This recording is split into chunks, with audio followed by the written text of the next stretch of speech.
कार्यक्रम के प्रायोजक हैं श्री मदन भाई रेखाबेन हुमड़, रूपेन प्राची हुमड़, अनगवीर आर्शवीर हुमड़, रिक्ता विशाल सेठी, आरिका अर्जुन सेठी। साथियों, ये तो दुष्टों को दिया जाने वाला कष्ट है, लेकिन उन दुष्टों ने कितना कष्ट सज्जनों को दिया है उसका विचार करिए। इसीलिए उत्तम क्षमा धर्म हमसे कहता है कि इस क्षमा धर्म को धारण करके ही हम क्रोध पर विजय प्राप्त कर सकते हैं। अभी मैंने पूछा था ना, आप गुस्सा किस पर करते हैं, अपनों पर या किस पर करते हैं? अपनों पर। ठीक है, अपने पर गुस्सा क्यों? एक बार पूछो, आप अपने पर गुस्सा तभी कर सकते हैं, उसी काल में कर सकते हैं जिस काल में आपने उसे अपना मानना छोड़ दिया है। जब गुस्सा कर रहे तब आप अपना मान ही नहीं रहे। कई बार मैंने देखा लोग गुस्से में मोबाइल फेंक देते हैं। क्या हुआ? उस समय उसने अपने मोबाइल को अपना मान ही नहीं, पटक दिया। बाद में जब फूट गया तो अरे बाप रे, मैंने तो अपना ही नुकसान कर लिया। हिंदुस्तान पाकिस्तान के मैच होते हैं ना, तो पाकिस्तान में टीवियां टूट जाती है। हारने मास से लोग टीवी तोड़ देते हैं। किसमें? गुस्से में। और गुस्से में आकर टीवी तोड़ दी। बाद में लगता है कि यार मैंने तो अपना ही नुकसान कर लिया, पर जब वो तोड़ रहा था तब वो अपना नहीं मान रहा था। जब हम अपना नहीं मानते तभी ऐसा करते हैं। इस बात को गहराई से समझना।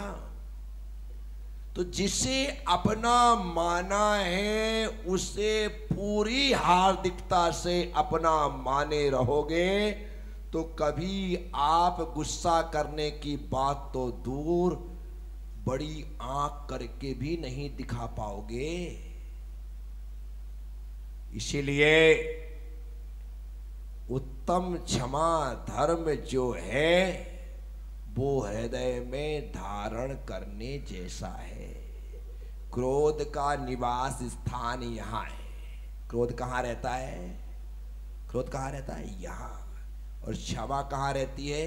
यहाँ। दोनों में दूरी होने के बाद भी यदि यहाँ गुस्सा रहता है तो क्षमा निकल जाती है। कहता मुझे ऐसे घर में रहने नहीं, जहाँ पर उस कमरे की आवाज़ इस कमरे तक आए, यहाँ तो शांति भंग हो रही है, तो क्षमा चली जाती है। यहाँ पर क्रोध का निवास है। इसलिए आपने देखा होगा गुस्से में सिर गर्म हो जाता है। यहाँ गर्माहट नहीं आती, सिर ही गर्म होता है। मुंह लाल हो जाता है एकदम।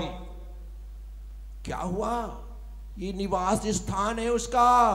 यदि वो यहां आ गया तो एकदम ओठ फड़फड़ाने लगेंगे, भ्रकटियां तन जाएंगी, मुंह फूल जाएगा, चेहरा लाल हो जाएगा, सिर गर्म हो जाएगा, क्योंकि इस पोर्शन में वह आकर के बैठ गया है।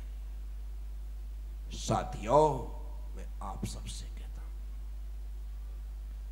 क्रोध को आने से पहले रोक दो, दरवाजा बंद कर दो, उसे आने की स्वीकृति प्रदान मत करो, अन्यथा उसका खामियाजा तुम्हें ही नहीं, हो सकता है पूरे परिवार को भी भोगना पड़े। इसलिए क्रोध को दूर से ही देख करके रोक देना है। मैंने एक दिन कहा था, माचिस की तीली इसलिए जलाई जाती है या इसलिए जलती है क्योंकि उसके मुंह में बारूद लगा है। क्या लगा है? बारूद लगा है। उस बारूद के कारण, मैंने कहा ना, माचिस की तीली ऐसी खड़ी करो तो बारूद यहां पर है, ये खोपड़ी है ना, यहां पर बारूद भरा है, लेकिन जरा सी कोई तीली को रगड़ देता है और तुरंत वह जल जाती है। जल करके क्या होता है?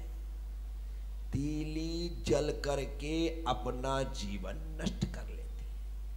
अपना जीवन समाप्त कर देता। इसी तरह हम भी क्रोध से जलेंगे तो हमारा जीवन ही तीली की तरह नष्ट होने वाला है। अब आपसे इतना ही कहूंगा कि वह तीली यदि गीली हो जाए, वह तीली यदि गीली हो जाए तो रगड़ने वाला कितना भी रगड़े वो जलने वाली नहीं है। रगड़ने वाला रगड़ेगा तो सारा बारूद गिर जाएगा, लेकिन तीली जलने वाली, बस ये तो सूत्र है। जैसे तीली गीली होती है तो जलने से बच जाती है, वैसे ही हमारा यह मस्तिष्क एकदम क्षमा भाव के जल से ठंडा हो जाता है, गीला हो जाता है, तो यह जीवन जलने से बच जाता है। मैं आप सबसे कहता हूं हमें स्वयं को बचाना होगा। क्रोध में जल जल करके हम कैसे राख और खाक होते चले जा रहे हैं। जो लोग क्रोध करते हैं उन्हें कोई पसंद नहीं करता, उनसे दूरियां बना ली जाती हैं कि इनसे तो बोलना ही बेकार है, ये कहीं का गुस्सा कहीं निकाल देते हैं, इसलिए ऐसे लोगों से दूरियां हो जाती हैं। ये आपने अनुभव किया है। तो हमें परिवार से हाशिए पर किया जाए, हमें समाज से हाशिए पर किया जाए, हमारे राजनीतिक क्षेत्र से हाशिए पर किया जाए, इससे पहले हमें अपनी तीली को गीली कर लेना है, एकदम ठंडे बन करके जीना है। फ्रिज में रखा हुआ सामान खराब नहीं होता। क्यों? क्यों बोलो ना? क्योंकि वो एकदम ठंडी होती है। जब हो गया 5 दिन 7 दिन 8 दिन 10 दिन आप सामान रख करके भूल जाओ, वो खराब होने वाला नहीं है। फ्रिज ये संदेश देती है मैं ठंडी हूं, इस कारण से एक दिन में बाहर रखे हुए टमाटर पिलपिले हो जाने वाले हैं, लेकिन वो मेरे भीतर आ जाएं तो 8 दिन तक सुरक्षित और व्यवस्थित रहते हैं। बस यही संदेश मेरा है कि जो भीतर से एकदम ठंडा होता है, ना उसका जीवन खराब होता है, ना उसके साथ रहने वालों का जीवन खराब होता है। दोनों सुरक्षित और व्यवस्थित रहते हैं। ठंडे बनिए, एकदम कूल रहिए। क्रिकेट में एक खिलाड़ी हुआ धोनी, जिसे मिस्टर कूल कहा जाता है। क्या कहा जाता है? Mister cool. गजब हुआ। ऐसा भी व्यक्ति है जो क्रिकेट के मैदान में खड़ा हो, जहां एम्पायर की गलती हो, जहां अन्य खिलाड़ियों की गलती हो, वहां पर वो ऐसे वातावरण में जहां पर सिर्फ जीतने का जुनून और जीतने की लोगों में भावना हो, वहां पर भी धोनी एकदम कूल है। जहां दूसरे खिलाड़ी आग हो रहे स्टंप उठा करके मार दें या बैट ही मार दें, गाली गलौज कर ले, सारा रिकॉर्ड हो जाता है। लेकिन भाई मिस्टर कूल का क्या कहना, एकदम ठंडा। मैं आपसे कहता हूं उन्हें तो गुस्सा करने के कितने अवसर मिलते हैं, फिर भी नहीं कर रहा है। और हम तो बेमतलब पर, अपनी माँ पर, अपने पिता पर, अपने भाई पर, अपने बहन पर, अपने बच्चों पर, अपनी देवरानी पर, अपनी जेठानी पर, अपनी मम्मी जी पर, अपनी बहू पर, अपने लोगों पर ही गुस्सा कर रहे हैं। कहां तक उचित है बताइए? क्रोध अच्छा नहीं है, ये अपने दिमाग को बता दो। क्रोध अच्छा नहीं है, ये अपने दिल को बता दो। इन दिल और दिमाग दोनों से कह दो कि क्रोध अच्छा नहीं है। ना तुम्हें दिल से क्रोध करना है, ना दिमाग से क्रोध करना है। क्रोध नहीं होना चाहिए। इन्हें रोज ये पाठ पढ़ाना पड़ता है। युधिष्ठिर से गुरुदेव द्रोणाचार्य ने पाठ याद करवाने के बाद पूछा, पाठ याद हो गया? युधिष्ठिर ने कहा नहीं हुआ। अर्जुन को हो गया, भीम को हो गया, नकुल को हो गया, सहदेव को हो गया, यहां तक कि दुर्योधन को, दुशासन को, कर्ण को, सबको हो गया, लेकिन युधिष्ठिर को पाठ याद नहीं हुआ। एक दिन हो गया पाठ याद नहीं हुआ, 2 दिन हो गया पाठ याद नहीं हुआ, 3 दिन हो गया पाठ याद नहीं हुआ। अब तो गुरुदेव को रहा नहीं गया, क्योंकि गुरुदेव ने पाठ याद करवाया था। एक लाइन थी कि क्रोध करना बुरा है, क्रोध नहीं करना चाहिए। ये लाइन याद करवाई, सबको हो गई, युधिष्ठिर को याद नहीं हुई। तीसरे दिन जब पूछा याद हुआ? नहीं हुआ। ऐसा बोला गुरुदेव, खड़े हुए और 2, 3, 4 चाटे रसीद किए युधिष्ठिर को। युधिष्ठिर ने हाथ जोड़े, पैर पकड़े और कहा कि गुरुदेव माफ करिए, मुझे तो पाठ याद हो गया लेकिन आप भूल गए। क्या?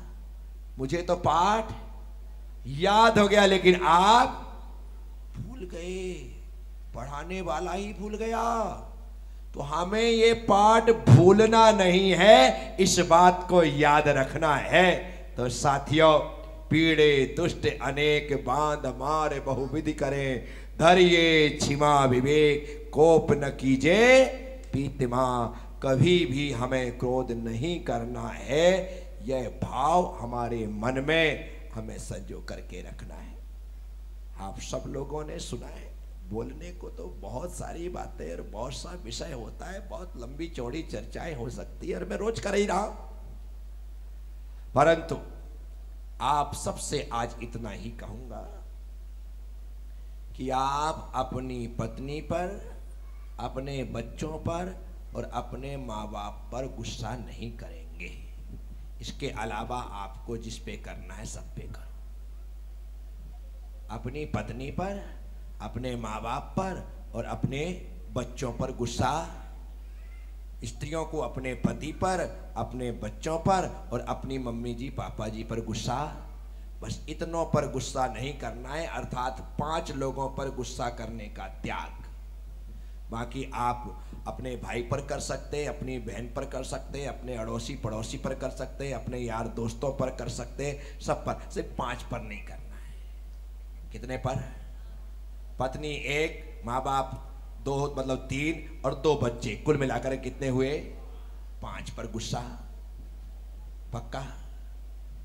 इन पर गुस्सा करने से सुख सौभाग्य शांति अमन चैन सब हमारा साथ छोड़ देते हैं। इसलिए इन पर, और जो इन पर गुस्सा नहीं करेगा, मैं प्रज्ञा सागर लिख करके दे सकता हूं, फिर वो किसी पर गुस्सा नहीं करेगा, क्योंकि किसी का गुस्सा इन पर तो उतरता है?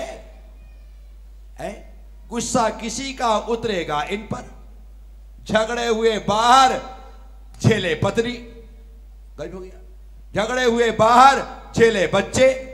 इसलिए इन 5 पर गुस्सा करना छोड़ दो, मैं गारंटी देता हूं फिर तुम किसी पर गुस्सा नहीं कर पाओगे। साथियों, आप सब लोगों ने सुना है, अनुग्रहित हो, उम्मीद और विश्वास रखूंगा अपने दिमाग को फ्रिज बनाने की आप कोशिश करेंगे, और जिस दिन ये ऊपर वाला माला ठंडा हो जाएगा, उस दिन उत्तम क्षमा धर्म हमारे हृदय में आकर के बस जाएगा। बस इसके ठंडे होने के बाद ही वो यहाँ पर, क्योंकि फ्रीजर में 2 खाने होते हैं, एक ऊपर वाले को क्या बोलते हैं? ऊपर वाले को जहां बर्फ जमता है फ्रीजर, क्या बोलते हैं? है ना? ऊपर वाला जहां बर्फ जमता है वो ज्यादा ठंडा होना चाहिए।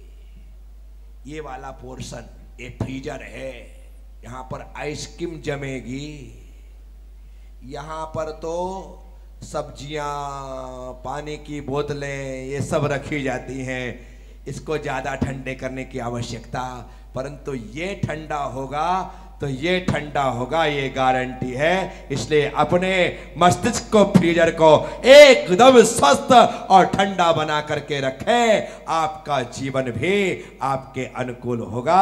शीशा वहीं पर रहता है, तस्वीर बदलती रहती।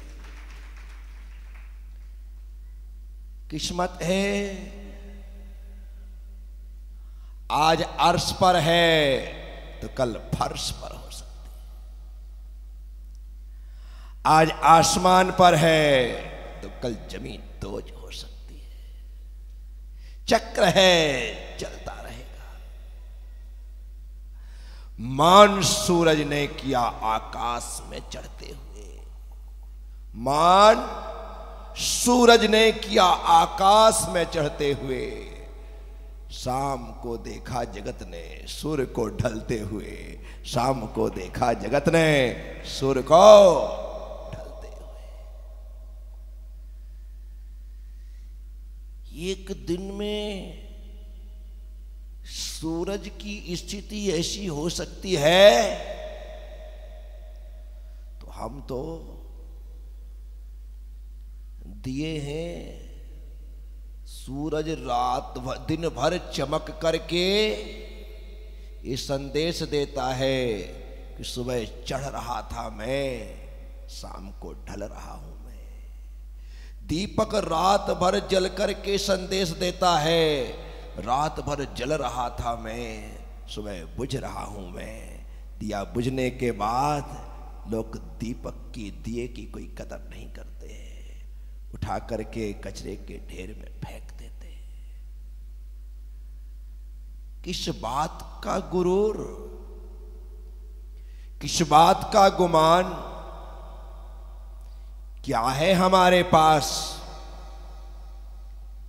जिसका अहंकार किया जा सके।